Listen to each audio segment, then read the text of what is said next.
Today I was the real me and it happened at the U-Haul store. Today I was at the store at the U-Haul because I had to rent a truck to move some stuff. But something really unexpected happened while I was there. I felt like the real me was coming out. I came home and I told Rochelle, today I was me. I was myself.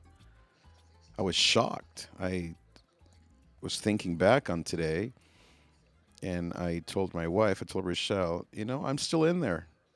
There's just so much happening that sometimes the real me gets a little dusty, a little lost, but I'm still in there. And maybe you know what I'm talking about when you go through so much in life that you wonder, am I still in there? Is the real me still in there, that person who God created me to be?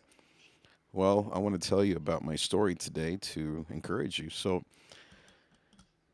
as I said, today was a work day at work, and so we were moving a bunch of stuff and painting and trimming trees and fixing things. It was a fun day, actually. Part of my task was there were three of us. It was to go and get a truck, rent a U-Haul truck, a 15-footer, and put a bunch of wood basically in there and move it from one campus to another. And so we got that done. It was actually a great day. We were done by 2 o'clock, and then I had to do some more stuff till about 4. But when I went and picked up the truck, at first actually it was kind of a nightmare because the guy that was there, really nice guy, Mike. Shout out to Mike at the U-Haul in Costa Mesa. But he had forgotten, I guess, a few things from the night before. He had checked in my truck as a different truck.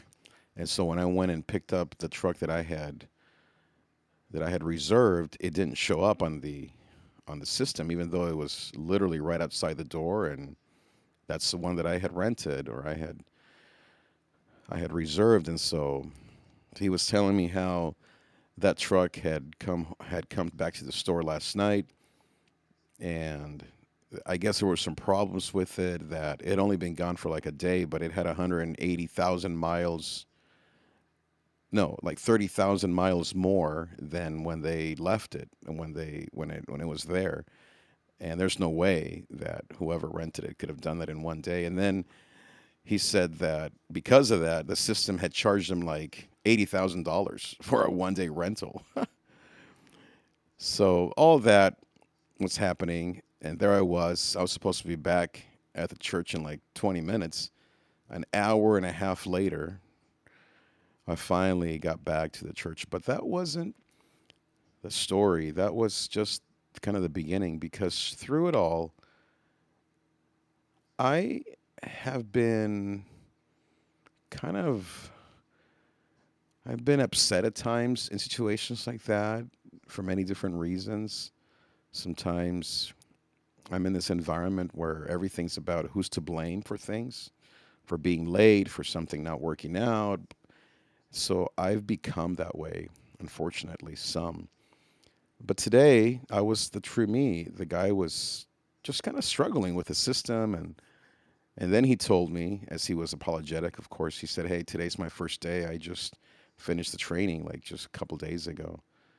So he was on the phone calling his boss, and Mitch was his name. He was helping him out and said, "Hey, did you check this, check that?" He's like, "Yeah." And then he said, "Maybe you checked in the wrong truck." And he said, "Oops." And so the guy figured it out. But through the whole process, I was just full of grace and love and conversation saying, "Hey, we got this." All along in the back of my mind, I'm thinking, man, when I get back, they're going to yell at me. And it happened. But in the moment, with people in the real world, I was I was Jesus to Mike. I was a man who understood what it's like to be under pressure and mess things up. And if his boss was helping him out, why would I not show him grace as a customer, especially as a man of God, as a pastor, just as a human being? So, yeah, for the whole hour I was there, he felt so bad. And I kept saying, "Hey, Mike, we got this. We got this. It's okay. You're learning so much. The next time that this happens, you're going to know exactly what to do." I was just giving him life. encouraging him, not making it worse for him. He felt so bad. He then threw in a free dolly and blankets, just to make it up. And I said, hey, man, thank you. It all worked out. And then as we were wrapping up, I was telling him about kind of the project. And I said, yeah, it's at this church where I work and blah, blah, blah. And we're doing this and that for Easter and then Christmas. And then he asked me, he said, what church do you go to? And I said, I go to this church down the street. I said, hey, if you want to come, I'd love to have you come for Easter. And he didn't say anything. He wasn't like, oh man, this is like my moment. I'm going to be a Christian. I'm going to get baptized. Oh, Lord, forgive me. No, it wasn't like that. The gospel was preached, quote unquote, just in my attitude, in what I said and what I didn't say, in the way I treated him on his first day on the job after messing up the rental. And not only my rental, but I guess also the previous guy, charging him all this money and blah, blah, blah. He was having a bad couple days, but I made it better. I helped him to get through it. And I'm sure that Mike, maybe he'll never remember me. He'll never see me again, but he'll remember that he messed up, and maybe he'll think, you know what, that guy didn't make me feel worse. He actually made it okay to make a mistake on my first day at the job. And he wasn't like a kid, he was maybe in his 40s. So you could have said, oh, he should have known better. And actually, when I talked to my friend and told him the experience, it's exactly what he said. Well, he should have known better. He wasn't a very good guy. I said, he was awesome. That was unfortunate. But I found the true me. Not that I just saw the real me. It wasn't forced. It wasn't me trying to be a good Christian or a pastor or an evangelist or giving him a flyer. I mean, I could have, but like Francis of Assisi, Saint Francis of Assisi said, preach the gospel at all times, and if necessary, use words. I was Jesus to this man who needed just to know that it's okay to make mistakes. And that tomorrow and next week, when he doesn't make that mistake again, or if he does, he'll know that, hey, it's okay. And he learned. He learned to press this button and that button. Mitch helped him. I was there. It was all good. Yeah, I got to the job site an hour and a half later, and yeah, people were mad at me.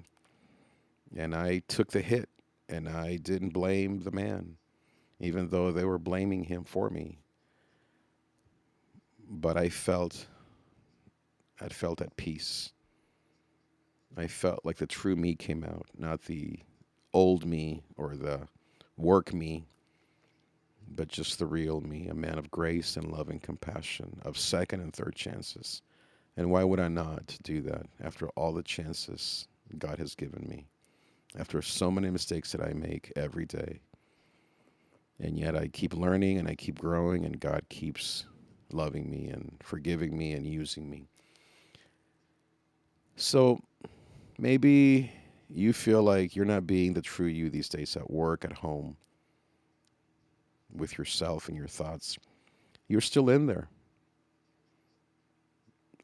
How did I do that today? I was just, I think being sick, I've had this head cold for like 3, 4 days, kind of made me have my defenses down, made me less maybe aggressive, more weak. And so the Bible says that in our weakness, we are stronger.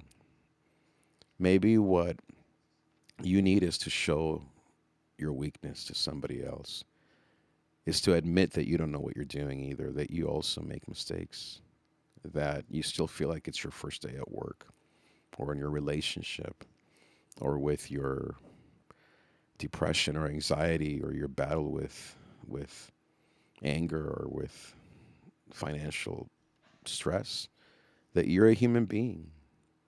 And perhaps that's what people need from you the most. Maybe that's what you need the most, so that you can let the real you come out.